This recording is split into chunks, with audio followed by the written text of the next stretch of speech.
Hello students, कैसे हो आप सभी। आई होप आप सभी अच्छे होंगे और घर पर सुरक्षित होंगे।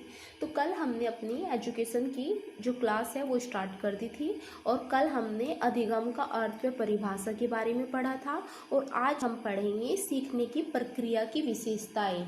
इसको हम अधिगम की प्रकृति भी बोलते हैं। It's mean nature of learning, कि सीखने की जो विशेषताएं हैं वे क्या क्या है। तो आप सभी घर पर रहकर अच्छे से अपनी पढ़ाई करेंगे और अपना जो काम है वो आप अपनी नोटबुक में करते रहेंगे और साथ के साथ इसको याद करते हुए भी चलेंगे। इसके बाद इसके कुछ पॉइंट हैं, विशेषताएं हैं, हम उनको देखेंगे कि ये क्या है। सीखना सार्वभौमिक है, मतलब लर्निंग इज यूनिवर्सल, मतलब सर्वव्यापी है। तो सीखना एक ऐसी प्रकृति है जहाँ सभी समय पर स्थानों से एवं सभी जातियों के द्वारा घटित होती रहती है। मतलब सीखना क्या है, वो हर समय हर स्थान पर और हर जाति वर्ग के लिए क्या होता रहता है, घटित होता रहता है। जहाँ प्राणी है, समय है, स्थान है, वहाँ अधिगम की प्रक्रिया क्या होगी, अवश्य होगी। प्राणी प्रत्येक समय कुछ न कुछ क्रिया करता ही रहता है। मतलब मनुष्य कोई ना कोई अगर क्रिया करता है तो वो उससे सीखता है।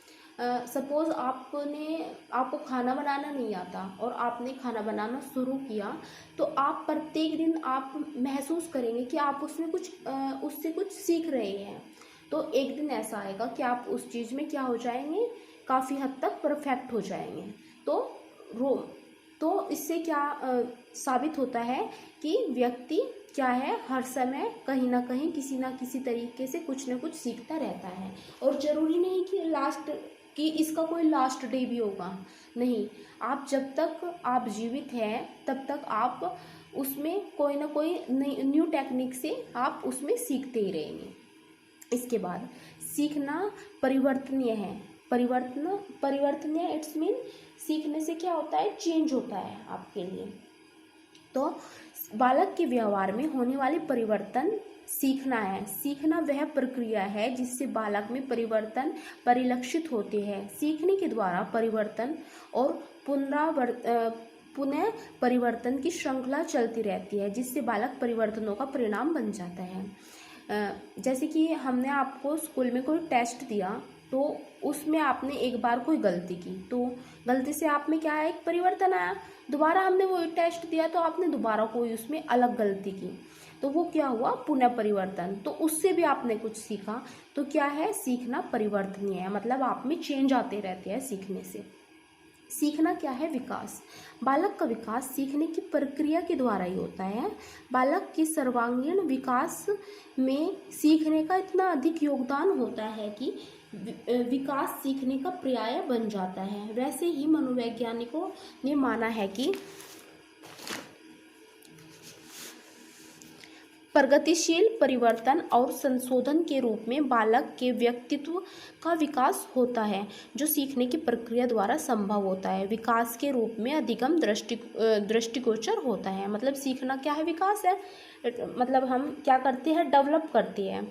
इसके बाद ये कोई ज़्यादा मतलब इसमें समझाने का कंटेंट तो है नहीं, लेकिन फिर भी मैं आपको ये समझाते हुए चल रही हूँ। सीखना क्या है, अनुकूलन है। सीखने की प्रक्रिया द्वारा बालक समाज व वातावरण में क्या करता है, अनुकूलन स्थापित करता है।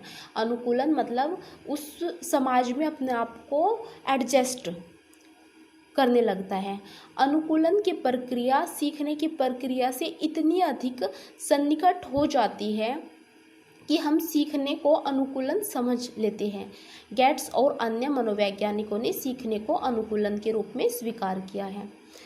सीखना प्रयोजनपूर्ण है। प्रयोजन मतलब अगर आपको आज आप सीखोगे कि हाँ मुझे खाना बनाना सीखना है, उदाहरण के लिए, तो ही आप उसको सीख पाओगे। जैसे आपने आज कोई सब्जी बनाई और आपसे वो गलत बन गई, लेकिन आपका प्रयोजन है, एम है कि नहीं मुझे खाना बनाना सीखना है, तो ही आप उसे सीख पाओगे। अगर आपको ये है कि नहीं मुझे मतलब ये नहीं सीखना, तो फिर आप उसे भविष्य में वो काम दोबारा से नहीं करोगे, तो वो आपके लिए अप्रयोजनपूर्ण हुआ। तो सीखने के लिए क्या ज़रूरी है, हमारा कुछ एम होना ज़रूरी है। सीखने के लिए किसी प्रयोजन का होना आवश्यक है। प्रयोजन पूर्णतः ही सीखने का लक्ष्य होता है। प्रयोजन सीखने का लक्ष्य निर्धारित करता है और अनुक्रियाओं को दिशा प्रदान करता है। इसके बाद सीखना निरंतर है, मतलब क्या है, कंटिन्यू। सीखना किसी आयु तक सीमित नहीं रहता और न ही किसी काल विशेष तक सीमित रहता है, अपितु यह सतत आजीवन चलता रहता है। मतलब सीखना क्या है, जीवन भर चलने वाली प्रक्रिया है।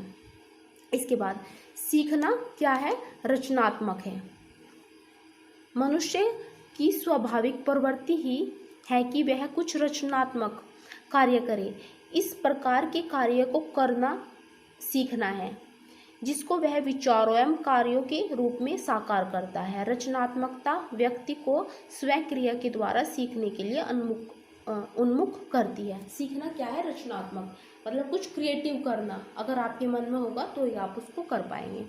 इसके बाद सीखना परिस्थिति के प्रति अनुक्रिया है। व्यक्ति विभिन्न प्रकार की परिस्थितियों में जीवन यापन करता है। वह परिस्थितियों को पूर्णता के आधार पर परख कर उसके साथ समायोजन स्थापित करता है।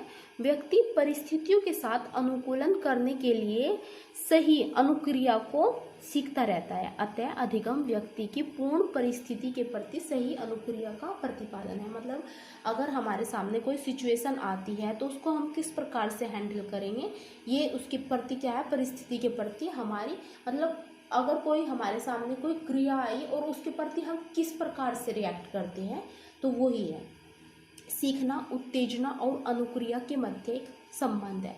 उत्तेजना मतलब किसी चीज़ को लेकर हमारी एकदम से उत्तेजित हो जाना उस चीज़ को लेकर, तो किसी उत्तेजना के साथ सही अथवा वांछित अनुक्रिया का संबंध स्थापित करना ही सीखना है। मतलब कोई हमारी फीलिंग है, इमोशन है, उसके साथ एक सही बिहेव करना और संबंध स्थापित करना ही सीखना है।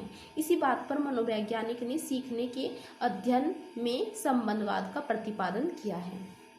इसके बाद सीखना ज्ञानात्मक, प्रभावात्मक व क्रियात्मक पक्ष से क्या है, संबंधित है।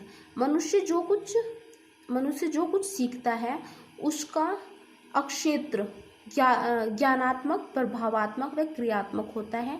सीखना ज्ञान संग्रह करता है, भावनाओं को ग्रहण करता है तथा क्रियाओं को करने हेतु दक्षताओं को भी संकलित करता है। इसके बाद सीखना क्या है, स्थानांतरणीय है। एक प्रकार की परिस्थिति में सीखे गए कौशल अथवा समस्या के समाधानों का उपयोग व्यक्ति मिलती जुलती दूसरी परिस्थिति में कर लेता है, अर्थात सीखने का स्थानांतरण हो जाता है। इस प्रकार सीखना क्या है, स्थानांतरणीय।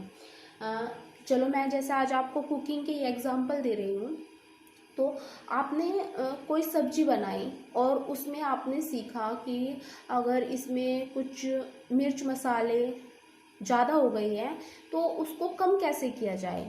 तो सेम सिचुएशन आपके सामने दूसरी, आपने कुछ ऐसी वेजिटेबल बनाई, उसमें आई, तो आपने क्या किया, उसमें जो आपने पहली जो सब्जी बनाई थी उसमें जो विधि आपने लागू की थी, जो ट्रिक लागू की थी, वो आपने दूसरी में भी लागू कर ली। तो ये क्या हुआ, उसका स्थानांतरण हो गया। मतलब पहले वाले ट्रिक दूसरे वाले ट्रिक में लागू होना ही क्या है, उस सीखने का स्थानांतरण है। तो आपका पहला लॉन्ग जो क्वेश्चन है वो मेरी तरफ से कंप्लीट हो गया। आई होप आपको समझ आ गया होगा। इसमें 11 पॉइंट थे। सीखना क्या है, सार्वभौमिक है, मतलब हर जगह सीख सकते हैं। एक बच्चा गरीब है और एक बच्चा अच्छी फैमिली से बिलोंग करता है, लेकिन ज़रूरी नहीं कि जो बच्चा स्कूल में एजुकेशन प्राप्त कर रहा है वो ही क्या है, अधिगम करता है, मतलब सीखने वाला है। नहीं, जो बच्चा एक कारखाने में काम कर रहा है, एक बच्चा और कोई मजदूरी कर रहा है, तो वो वहाँ से भी क्या कर रहा है, अधिगम। ये शिक्षा के क्षेत्र में है, वो क्या है, वो हो गया एक उसके जीवन के क्षेत्र में, समाज के क्षेत्र में, मतलब वहाँ के व्यक्ति के व्यवहार से, परिस्थितियों से उसने वहाँ से सीखा। तो सीखना क्या है, सार्वभौमिक है। तो ये सारे टॉपिक आई होप आपको समझ आ गए होंगे, और मैं अभी इनकी पिक लेकर ग्रुप में भी शेयर कर दूँगी ताकि आप इसको क्या करें, नोटबुक में अपना उतार लें। तो कल मिलते हैं। जय हिंद, जय भारत।